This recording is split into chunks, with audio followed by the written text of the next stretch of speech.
की वीडियो की जानब। आज की जो वीडियो है इसमें मैं आपको बताऊंगा कि आप एक हफ्ते के अमल से कैसे जिन्नात से दोस्ती कर सकते हैं और अपना हर जायज़ काम निकलवा सकते हैं।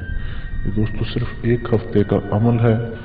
इसका तरीकाकार ये है कि आपने हर रोज़ इशा की नमाज के बाद सोते वक्त एक तस्बीह पढ़नी है।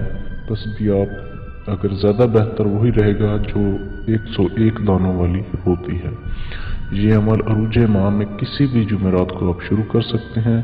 टोटल 21 दिन का अमल है, 21 दिन में कंप्लीट होगा, लेकिन इसके असरात जो हैं वो पहले ही हफ्ते में आपको सामने आने शुरू हो जाएंगे। पहले ही हफ्ते में आपके कानों में आवाज़ें आना शुरू हो जाएंगी। जब आवाज़ आना शुरू हो जाए तब अपने दिल में किसी भी मकसद का तसव्वुर करें, इंशाअल्लाह ताला बज़रिया आवाज़ आगाही हो जाएगी।